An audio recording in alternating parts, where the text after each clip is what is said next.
everyone, not quite historical gaming here. I hope that you are happy to be here with me, as this is going to be the first part of a series I want to do of a pilot career campaign for Il-2 Sturmovik.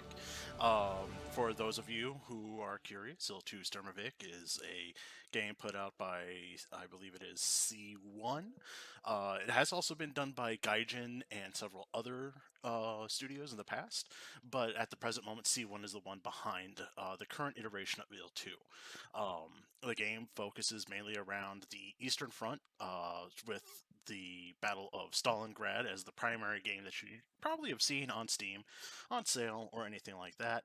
But it does also involve a couple other theaters as well. There is the Battle of Kuban later in the about 1943, the Battle of Moscow earlier in the war, about 1941, early 42, and then they do have some other expansions that have come out, such as Battle of Bodenplatte, which happens during the battle over the Rhineland with Operation Market Garden, and the winter of 1944 and beginning of 45. And then they also have expansions dealing back into the First World War. Some things with the Flying Circus. They give you a couple of pre-scripted campaigns so you can go out there and have a good time flying some of those old kites with engines, essentially. Get that feel of what it was like to be behind the Sopwith Camel and the Falls, stuff like that. So it's really great game engine. If you have interest in World War II and aeronautics, I highly suggest it.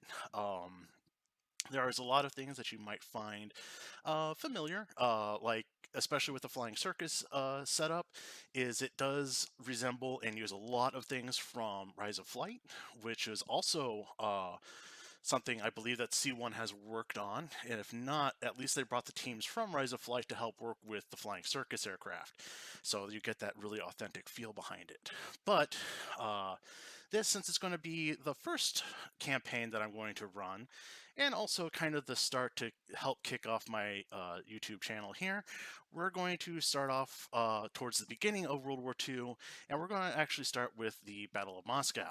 Now, before I started recording here, I did a couple things to kind of make it easier and more streamlined for myself. So we've already got ourselves a pilot career started, but we haven't done any flights yet. So expect maybe, I don't know, 2, potentially 3 missions, depending on how long things go while we're in the skies and how exciting they might be. And also as I test out to see what's going to work with the algorithms of YouTube and what people like. So definitely give me some feedback in the comment sections of what you believe feels appropriate.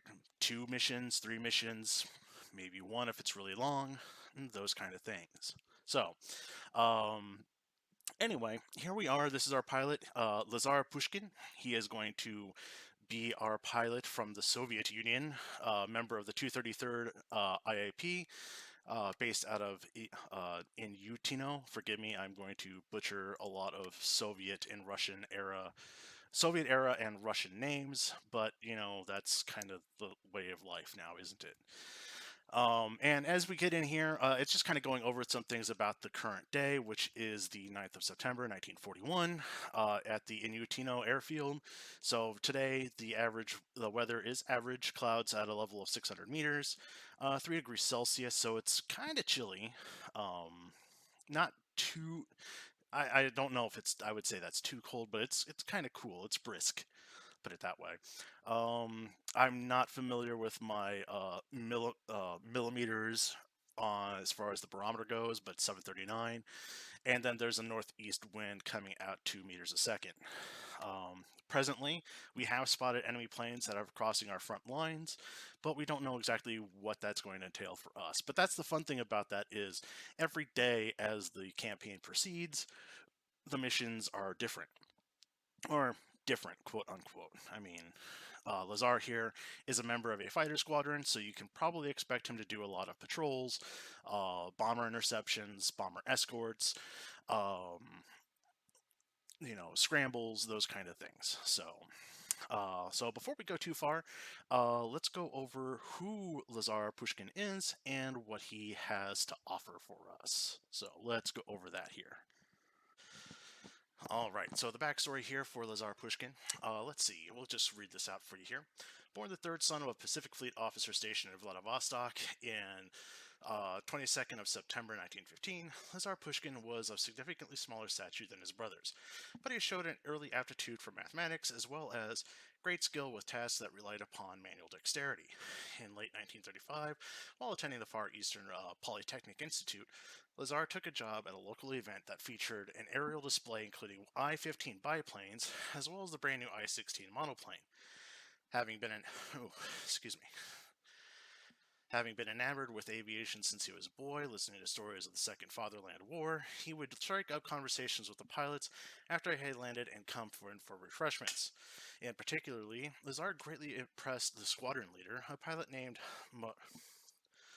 Muravsky, with his knowledge of aviation, engines, and aerodynamics. A week later, a representative of the Far Eastern Council of People's Commissars visited him between classes and told him that he had been given a great honor. He'd be afforded the opportunity to join Aeroflot, which was paving the way for fast travel and transfer of the goods throughout the massive Soviet Union. For those who aren't familiar, Aeroflot is the Russian national airline. So if you're curious on who Aeroflot was, that's who they are. They still operate today. Um, I've never flown on them, being a filthy, filthy Westerner, and I'm not going to say that I've heard they've been trying to change their name around, but I'm not too certain. I've heard they're not all that good. I mean, for lack of a better term. If that's not true, please don't feel free to let me know if you've ever flown on Aeroflot, what you think of them. And I appreciate that kind of information because I do like flight. All right, let's see. Lazar attempted to continue his scholastic pursuits while he also worked diligently to perform his tasks for Aeroflot. He showed such promise, however, that he was taken into a flight training program within his first month, and so he was forced to discontinue his studies at the institute. By the spring of 1937, he was flying a Kalinin K-5 passenger route from Khabarovsk to Oka and the island on the island of Sakhalin. Though of his brothers, he was neither the great bow-legged goalkeeper nor the tough-as-nails Navy boxer, he had finally made his father proud. In January 1941, Lazar Pushkin was sent far away from his home and family to the other end of the world, Europe. The Molotov-Ribbentrop Pact had reopened the sky lanes between Germany and the Soviet Union, and the demand for skilled pilots was at an all-time high, quickly proving to his fellows that he was not some simple yokel from the Mongolian countryside. Lazar flew both the Tupolev PS-35 as well as the Gaz PS-84 from Moscow to Königsberg, then on to Berlin and back again. It was an exciting and chaotic time filled with promise and energy. When he was not chasing clouds, he and his fellows were chasing drinks and ladies. My kind of man, especially if he enjoys himself a good gin drink. But he's probably all about the vodka. The sky was the limit. However, it would not be long before the events would dramatically change his life. In the early morning hours of June 22nd, 1941, Lazar and his fellows heard the radio reports of the German invasion as they reported for work at Shosynaya Airport in Leningrad. Some chuckled at it that a great prank was being played when the great prank was being played. Ugh. When they arrived at the airfield, it was readily apparent that this was no prank. Men and vehicles moved about in a rush. The Great Patriotic War had begun. Ordered to assemble on the tarmac instead of their flight operations supervisor, they were met by officers of the Red Army Air Forces and Naval Aviation. To a man, they were all being absorbed into the armed forces. The officer addressing the men kept his speech short and to the point. Comrades, yesterday we carried mail to Germany. Today we will carry bombs. It's exactly like carrying mail, except one is highly more explosive than the other. I can only imagine. Following a period of introduction to military life and conversion training, Pushkin, now a 26-year-old junior lieutenant, was assigned to the 233rd IAP for his first frontline posting. And you can see here, he is starting off at the rank of junior lieutenant, nation of the Soviet Union, 233rd IAP, based out of Inutino, and he is currently in service. As of the 9th, because he arrived in area on the 7th. Nothing apparently happened on the 8th, so that's why we've kind of skipped it and we're already on the 9th. As you say, see no missions today. He was awarded his aviation badge as part of the glorious Red Air Force. So, currently his statistics are nothing because he hasn't even had his first sortie yet. So, we're going to get all that out of the way here soon. As you can see, there's different phases to the campaign as well. Currently, we are in Typhoon, so we're in the first days of the invasion towards Moscow, which happened on the 3rd of October 1941. But at the time that we were assigned to this unit, a couple days had already passed as we were getting rushed down to the front. And again, nothing happened on the 8th, so our first sortie is going to be today on the 9th. Then when the 14th comes around, we will have enter a new phase where new aircraft may be available, new squadrons may be available, and we can rotate and move around as we see fit. And I'm going to be quite honest with you, the faster we can get out of this squadron, the happier I think I'm going to be. So some information on who we are flying for. Here is our unit HQ with our banner of the 233rd Minsky Suvorov Order Fighter Air Regiment. Here is obviously all of our current in-service pilots, along with our wing commander and our deputy commander. Let's see here. Their current kill tallies concerning what they have to their name so far, and the types of aircraft we have. So we'll go from top to bottom here as we go over. And don't worry, I'm not going to do this for every episode. I figured it was just good for the first one, just so everybody has an idea of where we're at and what to expect and where we're going. So maybe 1-2 missions today, just kind of keep it a little bit shorter and more easily digestible. Anyway, so I don't know what these little things mean for the Russians. Anyway, the 233rd IAP was formed in mid-1941 in the Moscow Military District on the basis of the 11th, 16th, 24th, 27th, and 34th IAPs according to TONE 015-134 with a fleet of I-16 fighters.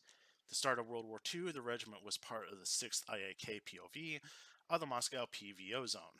On September 27th, the 233rd IAP was transferred to the Air Force of the 43rd Army of the Western Front. In early October, the regiment was reorganized at the Toshino airfield according to TONE 015-174. TONE being Table of Organization of Equipment, so the kind of aircraft and other things, firearms, uniforms, webbing, camping gear, those kind of things, TONEs. Converted to the MiG-3 fighters, and by October 7th, 1941, returned to the 6th IAK PVO, participating in the Battle of Moscow. That's why we're starting on the 7th, because we just got back. No, excuse me. Ugh, that was uncalled for. On June 28th, 1942, the 233rd IAP, so sometime in our future, was transferred to the Air Defense Forces, the Air Force of the Red Army, and integrated in the 286th IAD of the 1st Fighter Air Army of the Bryansky Front, from where it was transferred to the 15th Air Army of the Bryansky Front together with the 286th IAD on July 22nd, 1942. Okay, so this is mostly more history about the entire squadron, not just the openings of it. We can skip that. So anyway, as you can see here, Stanislav Tolmachev is our commander. Our deputy commander is Fedor Avdiev, I don't know. I'm thinking I'm pronouncing one right. I don't know. So those are our commanding officers. Everybody else is part of the fighter wings. They've got a couple aircraft kills to their name, 32 altogether. Half of them, just under half of them, I would say, aircraft on the ground. So those kills that are questionable, quote unquote, towards getting your ace status, but a kill's a kill. So we'll take it. Down here are the two kinds of planes that currently we have in service with us. We have the brand new MiG-3 Series 24 that we just got reissued and why we're being reassessed to this portion of the front, and the older I-16 Type 24s, the infamous Polycarpovs, that we had been using. So we're currently in the midst of getting transferred over to the new aircraft. Currently in the planning room, you can see here what's been going on recently for our reports. More of our weather conditions again, like I told us earlier, who we are. There were no operations on 8/10, 1941, so we knew about that. And it tells you what's kind of going on. So Lazar Pushkin has been awarded his aviation badge, hooray, given to us today. Uh, uh, Vladislav Sherov has been transferred to 34th IAP PVO, so we have lost a member of our squadron. And currently, enemy airplanes have been spotted crossing our front lines. Our pending missions for today is there's a bomber intercept this morning at 0800, or 0811, I should say. Mostly the I-16s and a handful of the MiG-3s are heading out to handle that. Today, though, we're being assigned to the bomber escort here at 1506, so that's going to be our mission given to us today. We go to the headquarters tab here. You can see this is where our squadron is at. I have no idea where this is at in Russia, outside of the fact that Moscow is up here. And apparently, we're going up against Army Group Center. And apparently, we've got the 4th Panzer Group in this area, along with the 2nd Air Fleet that is operating down in this area. So our mission today, since we're escorting the bombers, is going to be just here outside of I have no idea. But we're escorting them to Myatlovo. That's what I'm going to call it as. For them to do their job. What we're going to be escorting, probably PE2s, if not some IL-2s. We'll see, obviously, when we get up there in the skies. And then finally, we have the World News tab, which is a nice little thing because it does kind of give you like a newspaper of what's kind of going on in the world at the time. And you see here, 17th Panzer Division unleash fierce attack. And we've got things going on here about what's going on. So the twin engine terror, early action during the invasion of Poland, Denmark, and Norway saw great success of the Bf-110. Great. So we're probably going to see some Zerstors flying in our vicinity. I mean, we know 111s are a thing. 109s are going to be a big thing. Stukas. And surprisingly enough, Ju-52s, which I thought was a very interesting and really cool little addition to the game. So you can do paratrooper missions and stuff like that. In the upcoming expansion that's still in early access but hasn't released yet of Battle of Normandy, they are also releasing the C-47 Skytrain as a collectible aircraft. So you can do the same thing for the Americans and probably the British that you can do for the Germans, which is drop off paratroopers. I won't go over everything in here because obviously there's a lot of stuff. All of it is based around historical actions that are happening at the time. German divisions moving south from Leningrad to Moscow front, sloped armor of the T-34 tanks, and they even keep a rank of the top Soviet aces in the sky at the time, which is kind of a cool thing. So, that is everything that we have here. You notice in the options tab, there's some stuff in here like our career speed. We're going to keep it realistic. We're going to keep the difficulty level at easy because, I mean, we're here to have fun and do fun things with it. We are going to keep mission starts as in air. I will attempt landings as best I can, but we don't want to. I don't want to prolong the missions out any longer than necessary, so we won't do a ground startup and takeoff. We'll just go ahead and start on the air, ready to go. And then the front line, though, we are going to make sure it's nice and dense because this is obviously World War II. This is the push for Berlin for Moscow. And, well, any of these campaigns, you know it's going to be fairly nasty up at the front. So, with that in mind, let's go ahead and see. Do I have the option for it here? I should have an option to play it. Come on. No.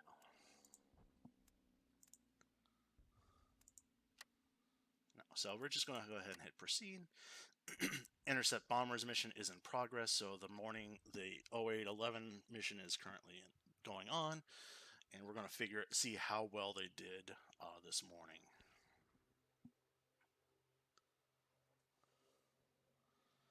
All right. So planning room.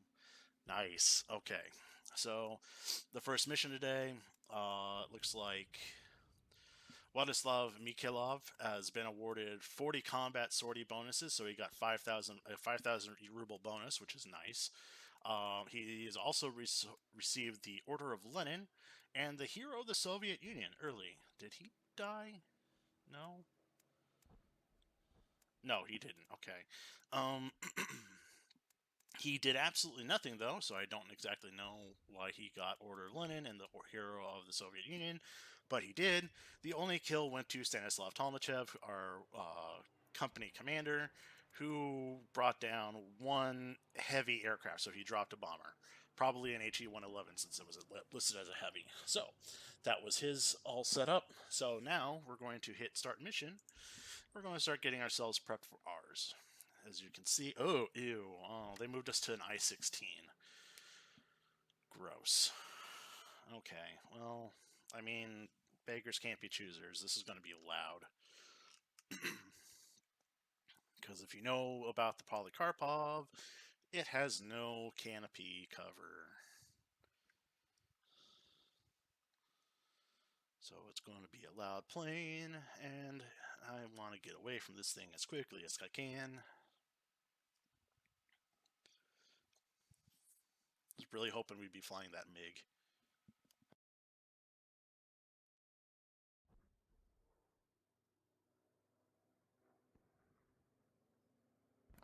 All right, so here we go. Our mission briefing, escort bombers. Let's see here. This obviously is our trajectory of where we're going, how we're getting there, point to point to point. Excuse me. Let's see here. We've got weather is cloudy at 2,000 feet, so clouds fairly low level. Wind at ground target is going to be from the northeast at 10 miles per hour. Turbulence below clouds, wonderful. Airfield is at 700 feet above sea level. It is currently 37 degrees Fahrenheit, so it is cold with a atmospheric pressure of 14 psi. Our objective today, your flight is detailed to escort a formation of our bombers to and from their target, excuse me, which is marked on your map. You're required to escort the bombers back to their home airfield, at which time you will be released from your assignment and you can return to base. Goody. All right, and the infamous I-16 Polycarpov. So, let's go into our setup. Boy. Oh, the donkey. Yay. All right, so it seems like we've been outfitted with a pair of Shavaks, 20mm cannons, given 60 rounds each, so or 90 rounds each, so we've got 180 rounds in the Shavak. I'm also going to modify it to give myself a one-piece windscreen so it's easier for me to see out. Paint scheme-wise, let's see here.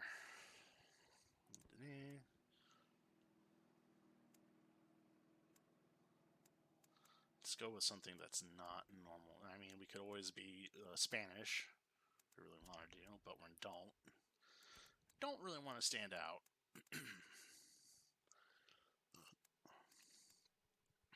So we'll go ahead and just go with that. Oh god, this is going to be a flight. We're not going to have a photo in our cockpit for right now, so we're all good. We're ready to go, and we're going to get this show on the road.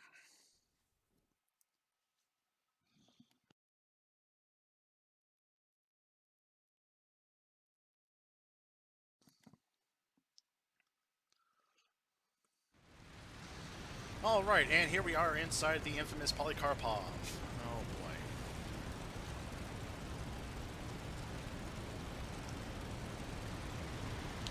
Am I even going to be able to keep up with flight units, let alone the bombers? And don't scream at me about being in formation, because I can't stay in formation still to save my life. Yep, I just already fell out of formation, as you can see. Alright. Flight lead is firing his flares for the bombers, it looks like. Let's check the map. Yeah. Sure that the bombers are where we're at.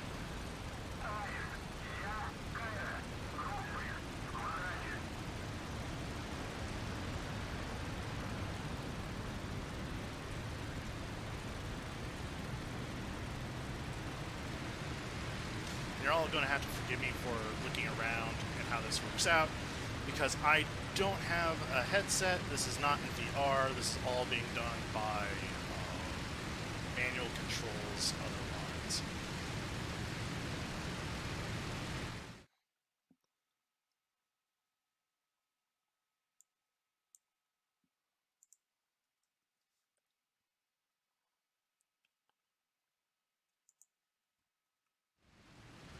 Alright, hopefully that helps balance out the sound a little bit. I'm going to have to pause between doing that until I feel right with it. Oh god, we're already slow as hell. You can see we're only making 160 miles per hour. And I am honestly full throttle right now. So, that should tell you everything you need to know about how this flight's probably going to go.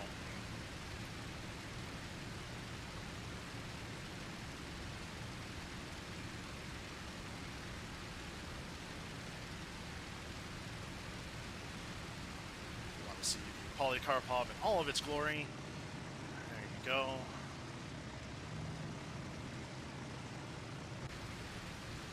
All of its terrible, terrible glory.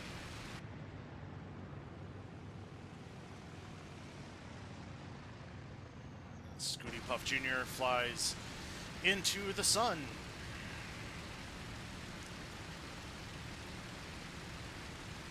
Alright, so formation leader is a kilometer ahead of us. Our closest flight wingman is half a kilometer ahead of us and higher than we are. And we're already at... Oh, God, I hate this thing.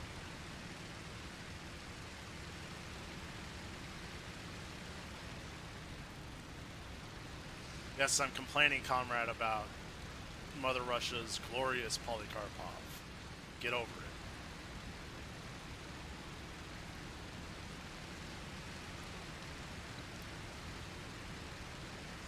Alright, so this is probably going to be the point for the video where I am going to just go right ahead and edit us getting towards the drop zone, unless anything else kind of happens. So, sit tight, we'll get you in there. I will say, this is actually a nimble little fighter. It does have its abilities to turn quickly, get in and out. Its problems are, in my opinion, that A, it's slower than molasses on a cold day. Because, I mean, you look at me, like I said, I'm topping out here at 230 miles an hour, and I've got MiG 3s that I'm flying up against, and flying with, I should say, not up against. And I'm escorting PE2s, and even though we're flying back and forth to kind of keep formation and keep our cover over the PE2s, I'm still lagging behind everybody by doing this.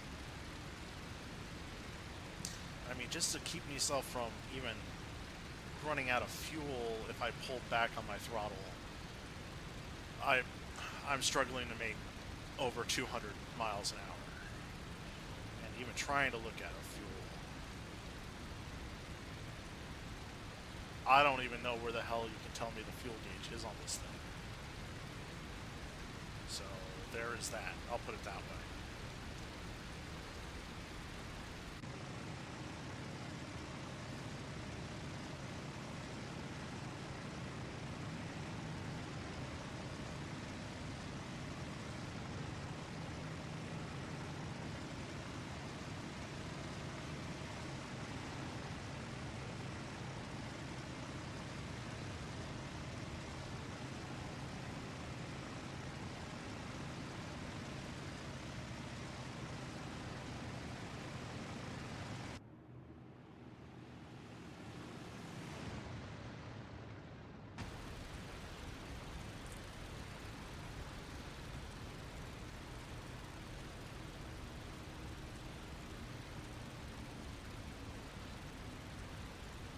Lost some altitude there. Flying the wrong way.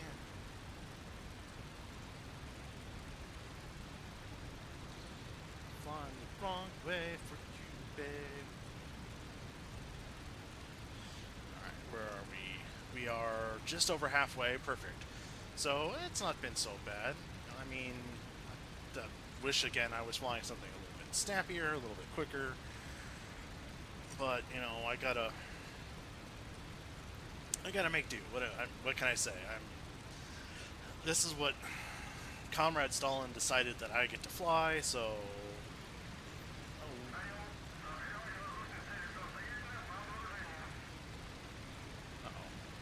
Something's going on. Round.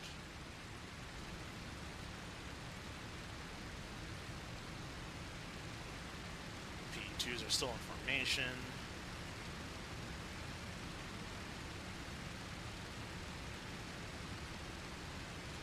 Alright, we're getting ready to set up for their attack run. Perfect.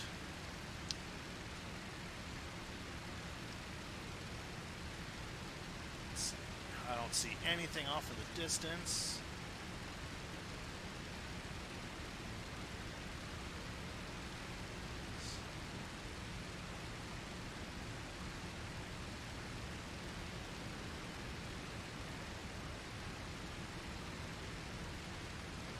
I don't see anything that resembles or I feel would even think to be a fuel gauge in the donkey. The colloquial term for this aircraft, the donkey, is actually of Russian origin, not some filthy Western thing. No, that's all the Russians.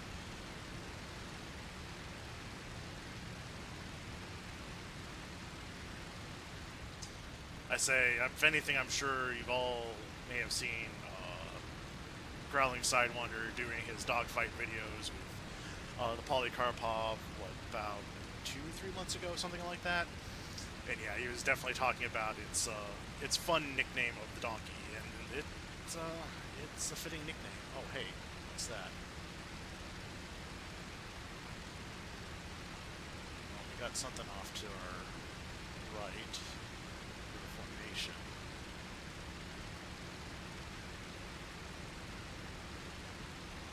We're still over friendly territory, so.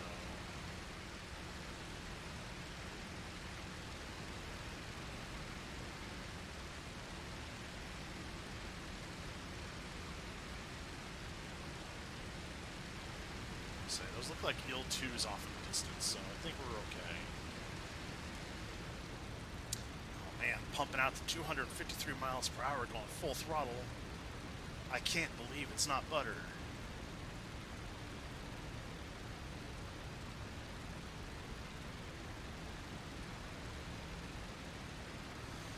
Let's try and get some altitude again. It was nice to not have the sun in my eyes for a second.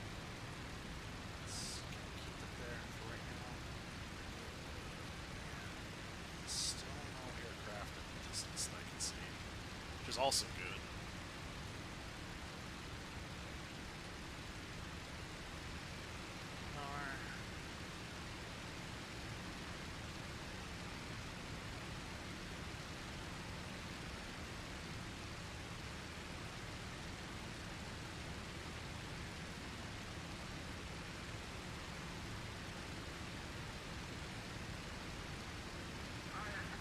All right.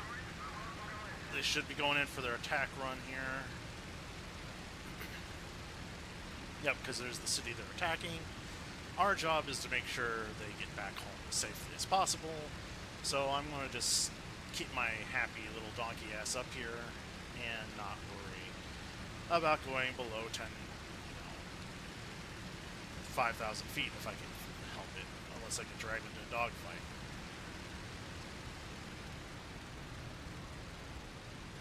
I was about to say with some Russian aircraft, but I forgot. I am the Russians! It would be against some German aircraft, which if I get pulled into a dogfight with the 109, it's not going to be pretty for me.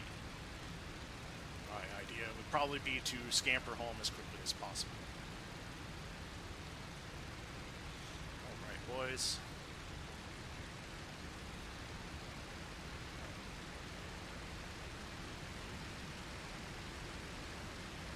See some enemy units down there.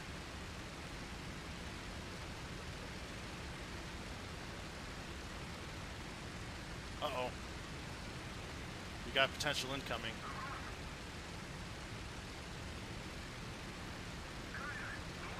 Yep. I wasn't the only one to spot him.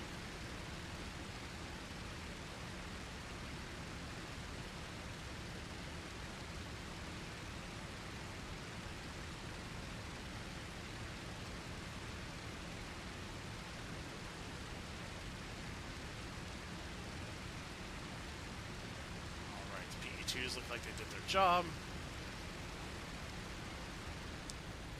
I'm going to throttle back. Alright, we got 109s, F4s. Pair of them. Do they have any partners coming in? No. So we're going to go right ahead and drop in, I think.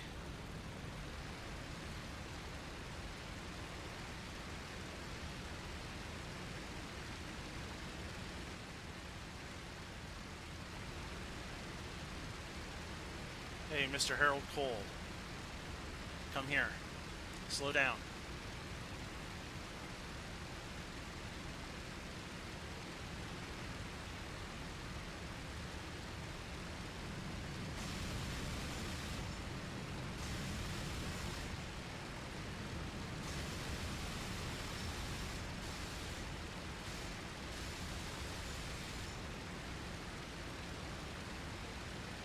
Come back here. Don't be afraid.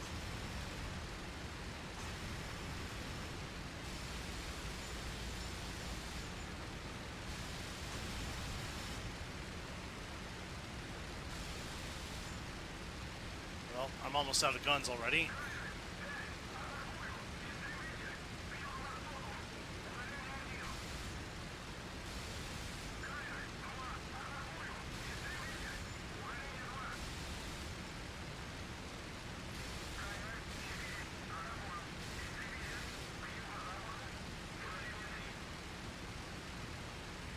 Come on, come back here.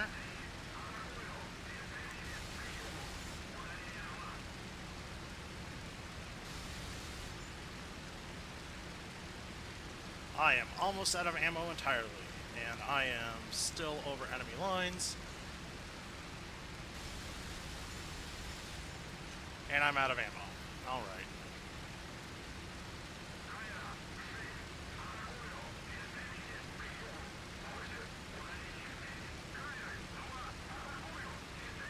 Did I do any damage to him? It does not look like I did.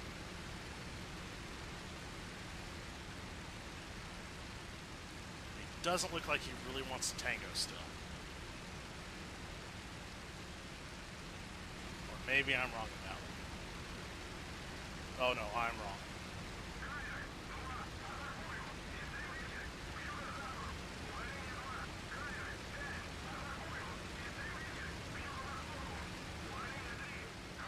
I am very wrong. He is on my ass.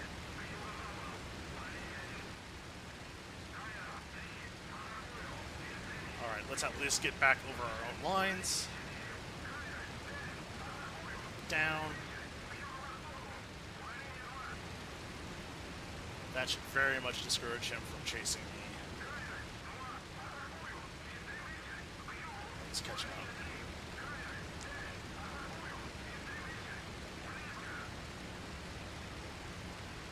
We are low. We are fast-ish. He's still catching up to us.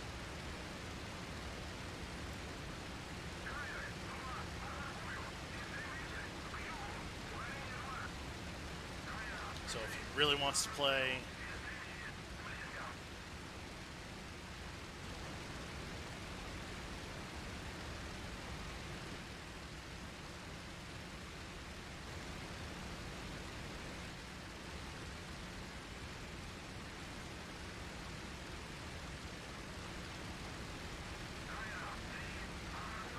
all right. So I highly doubt we did anything in this mission. We kept 109 busy for a little while. I mean, that's a plus. Kind of did our job by keeping them away from the P2s.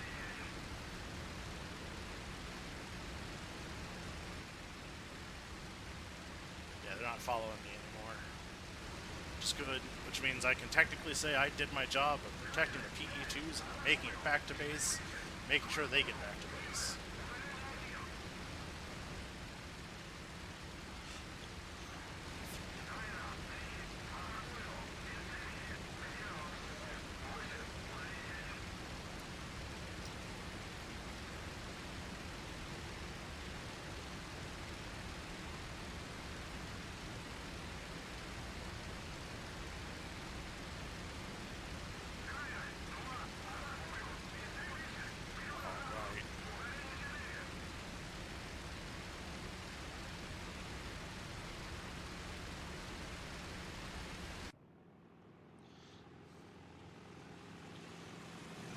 Bravely ran away.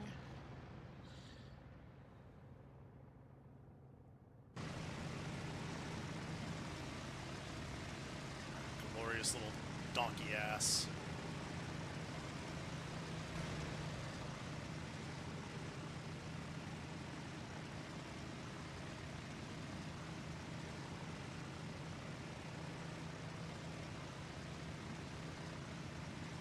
Oop.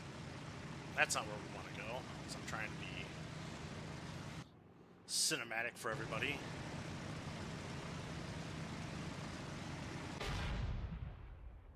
You see, we can look at the frontline folk. Got an artillery battery here.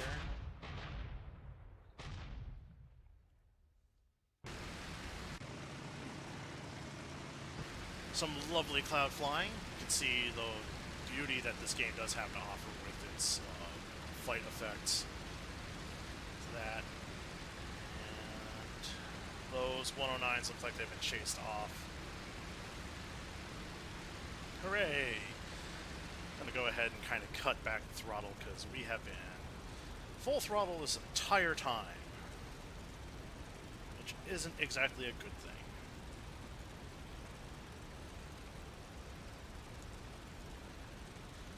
Because that eats fuel. Alright, where is the fuel gauge in here? Well, we can...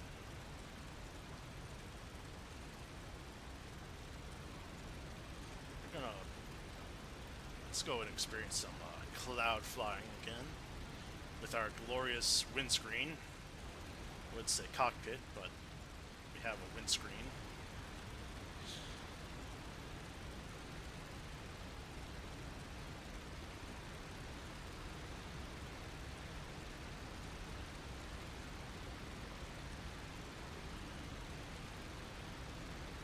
Beautiful bits of rain.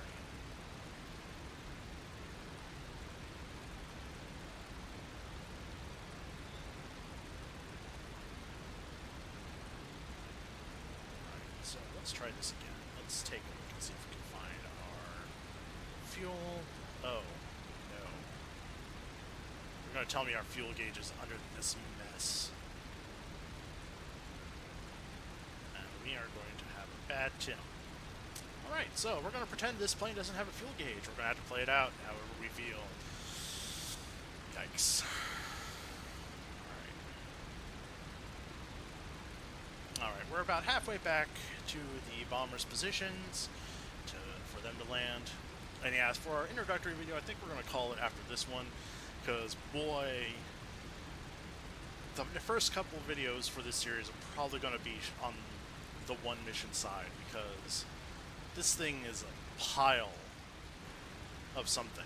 I'm going to put it that way.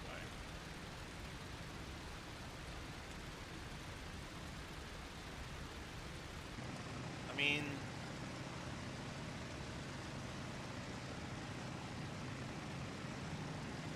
look at the thing. It's a plane.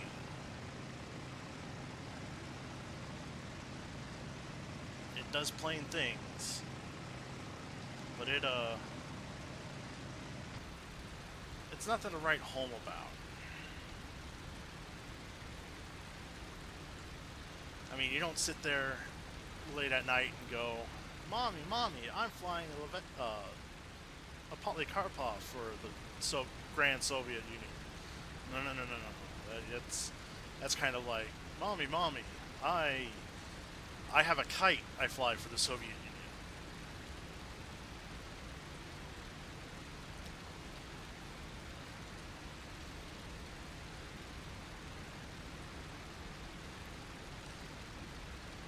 Oh, and I gotta get used to how these Shabaks drop for their gun, because they drop fast, it seems like. I think I might have to bring in my sighting to 500 meters while I'm flying this thing. Alright. Do I have trim controls in this thing?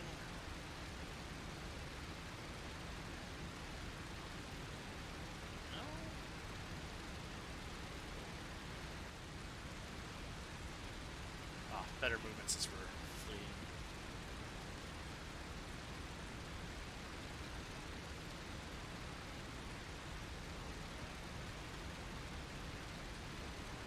Oh, okay. Well.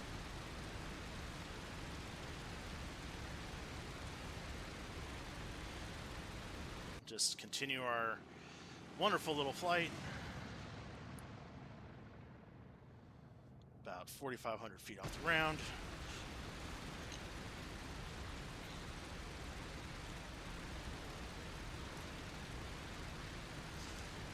Those bombers. Bombers are almost to their base. Good. Once we get the bombers back home, I'm going to split off, and we're going to start making our own landing attempt. Now, speaking of, we should probably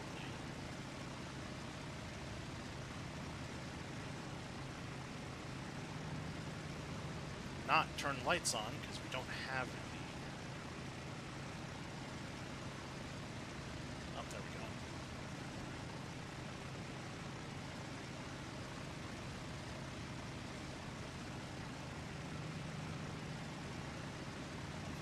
Turn our lights on.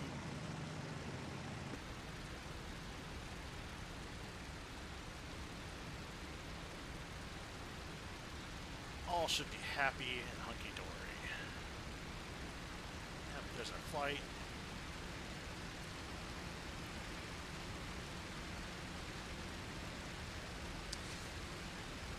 Alright, we're almost to point 3 on the map, which means we can soon get away from these PE2s, break for home, and try and not put this thing into the dirt. Oh wow, picked up speed. But again, we are flying in a straight line.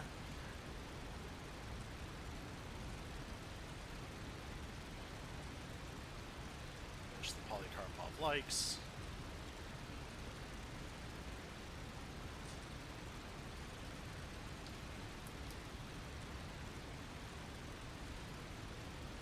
And soon we're going to see the infamously slow descent of our landing gear.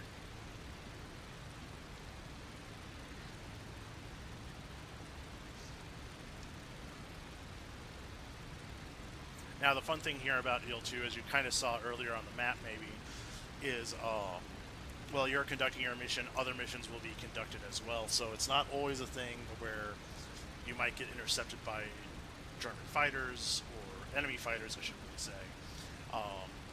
Sometimes they come in twos, sometimes they're whole squadrons you run into. Other times as you're flying about, you can see allied or enemy flights going back and forth across the line, on return trips to base, all sorts of things like that. So it's absolutely insane what you can see going on, and none of this is scripted. These are all different missions, all different things going on, which makes this a fantastic thing to experience and a great journey for everybody. Alright, so as you see, the PE2s are heading to base. That's their base right there, which gives us full free range to head home ourselves as we have completed our mission. So, little waypoint icon there is letting us know we are where home is. So, that's where we're going to be heading now. In the future, I'll probably be doing more of the campaigns and stuff like this without all of these helpers, like the blue boxes, or the meters, or waypoint and objective markers. I mean, I'll still probably forever use the mini-map because I treat it like a, what's the term I want to use? A knee board. There we go. That allows me to determine where I'm supposed to be going, how I'm supposed to be flying, those kind of things. But like identifiers of who's enemy, who's ally, I would like to fly without. The problem to that is right now it's all about money and resources. Those two wonderful things that go hand in hand, because I'm kind of using a older monitor to help uh, make this happen while am recording this all on my laptop. So my laptop, I can keep an eye on the recording, uh, check the levels, all that kind of thing. And also, if I'm streaming, that's where I can keep an eye on the stream chat and how the stream is looking. While game-wise, I'm generally sitting here and looking and using, like I said, a fairly old monitor at this point. So, looking here, we are 5 kilometers out from our landing.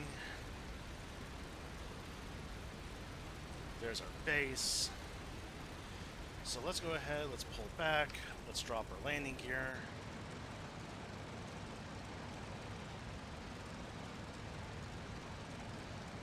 Oh, we get to watch the infamously slow landing gear drop.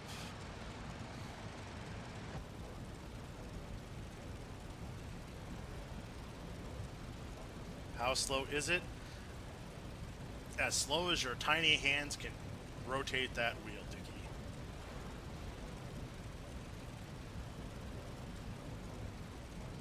So there's the field. They're firing flares to let me know that things are good. Alright, my gear is out.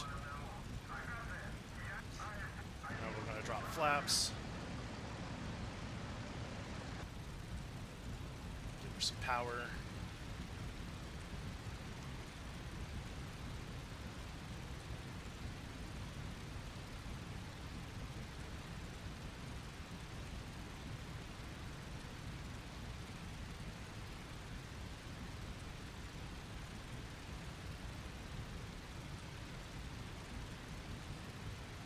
Flaps are just as bad as you can see. The different hand crank.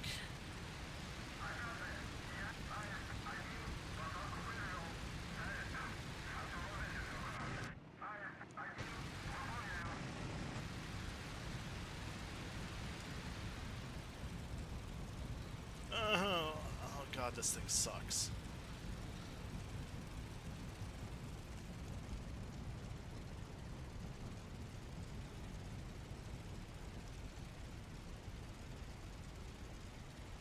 Come on, Polycarpov.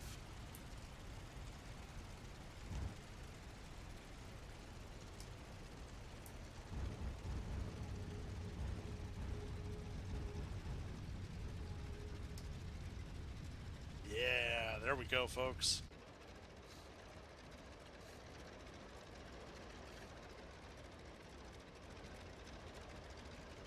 One Polycarpov on the dirt.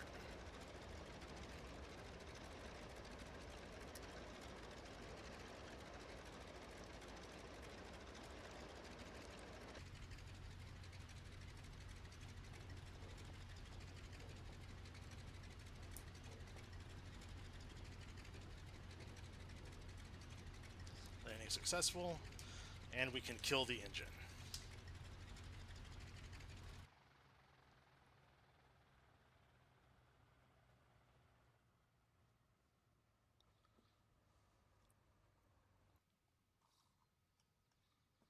Alright, so there we go. We have made our first mission here, and we've landed successfully.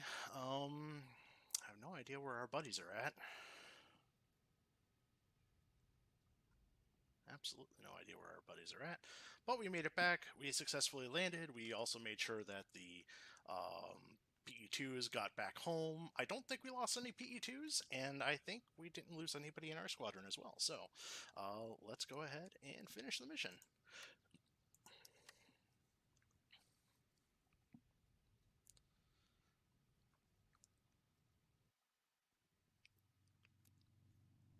Hey, completed secondary objectives of escort and landing. A mission was accomplished. We got no kills, obviously. You saw that fight with that 109 F, and that was a thing. Let's check the events log, and we had obviously takeoff. We met up with the PE2s above our base. And we came down. You can see our snaking pattern to keep up with the PE2s. And we got all the way down here. And what do we got here? Enemy factory facility destroyed. Nice. Enemy factory facility destroyed. So the PE2s did their job. We had us a fun time playing with a that 109. Then we ran out of ammo and we said nope and got the hell out of Dodge, flying our way back north. Dropped the PE2s off at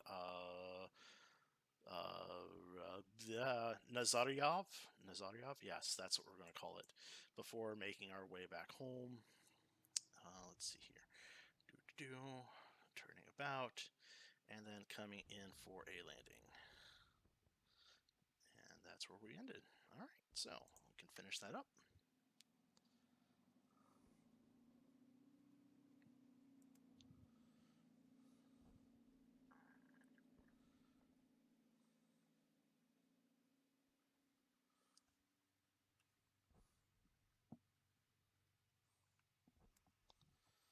And for this, we got the Medal for Battle Merit early model, or early medal.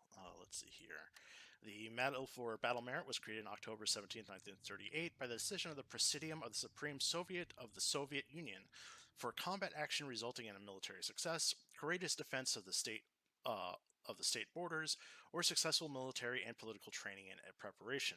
The medal was awarded to soldiers of the Soviet Army, Navy, Border, and International Security Forces. It was awarded mostly to soldiers and sergeants, sometimes junior officers, becoming a popular award during the Great Patriotic War. So, as it says, sometimes junior officers, we are a junior officer, which means we did our job, and we did really good enough to get a medal for it, which is fantastic. Not something you think about all the time. We came back. We didn't shoot anybody down, so we got nothing. Ours wasn't to really deal with the fighters and go tackle them. It was to just get the bombers home and make sure they were safe. So there we go. And we click next day. We go on to the 10th of September, 1941. Let's just kind of take a look and see what we got going on here. But we'll save more in detailed stuff about the 10th on the next episode. So let's see what we got. All right, so on this day it's going to be clear weather, clouds level 500 meters. Let's see, -2 degrees Celsius, so it is it's below freezing at this point. Winds out of the south 2 meters a second. Dawn and dusk there is a fog. Our missions today are going to be another bomber escort that we are not part of. We are We are going to be participating in a river cross bombing. So, excuse me. So we will have a far more active mission the next time around. So, with that in mind, I want to say thank you all for joining me in episode 1 of Lazar Pushkin's career with the Grand Soviet Union, Soviet Red Air Force of the Soviet Union. There, I got to say it. And we will continue this in episode 2, and we'll see how things progress. Because if we see here and we look at the planning room, they're going to give us a MiG-3 this time around. Which, if that's the case, we have a real plane. Knock on wood, but we have a real plane. So we should be able to do a little bit more. But anyway, thank you again. You all have yourselves a wonderful day, and I'll check you later.